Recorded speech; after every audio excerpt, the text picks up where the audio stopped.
This is the half round progression or routine. And depending on what we talk about in the clinic, I'm going to do a longer video so that you can see everything you can do with this. But a lot of people are only doing mobility stuff in the initial stages here. So this is a half round, and it's to help stabilize the spine and allow the shoulder blades to fall down and not have to hit against the floor. It'll improve your range of motion through here. And so heads up top, and whatever lands down here, usually the butt. And you want the lower back as flat against here as you can. A lot of patients will end up pushing this down and it'll lift this up. We want to keep everything as flat as you can. Most patients will start with mobility, and we're just trying to get thumbs to the floor. And as you bring this up, we're opening the rib cage through the mid-back. And as you come up here, a lot of patients will start arching I don't know if I can do it, but they'll start arching their lower back. It'll bring this up off the table. Keep that flat down, and we're trying to push the thumbs into the floor. And for a lot of people, this is enough, and just breathing for a while, and really force that exhale.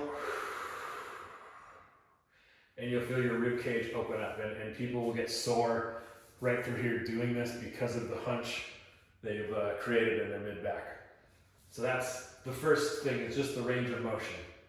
Next we'll start stabilization. And one arm's down, we're gonna bring one arm up and the opposite leg. Sometimes we just start with both arms down, lift the leg, and lifting another leg, and then we start to push through the heel into the wall in front of you. Occasionally patients will want to lift this up and push through the heel, and you'll find that one leg will be a lot harder than the other leg to stabilize that lower back against the half round and not fall over. That's number 2, and then we go into a full dead bug, which is one will stabilize. You don't need it there. If you don't need it, you don't need it, but most people do. And so we're gonna have push one foot out and bring one thumb to the floor, keeping the lower back all the way up down. Gonna put that up. These come back up, this goes down, all the way down. And again, if you don't need the stability, don't use it. It makes it harder, but a lot of people will need that. So that's dead bug, and if you want sets, about 3 to 6 of those at a time, working up to 8 is always a good number.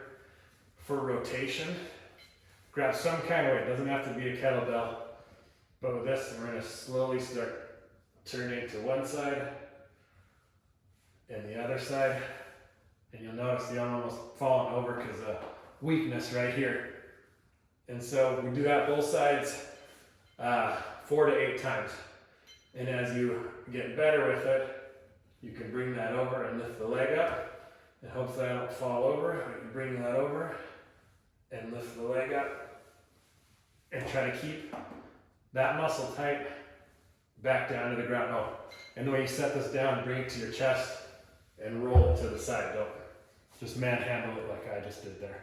But that's a good, solid routine to work through when using this half round, and kind of the sky's the limit with it, but it really opens up shoulders, and it's such a good move to do with shoulder problems and mid-back. And to get off of this, I always recommend don't try to get up because people are sore.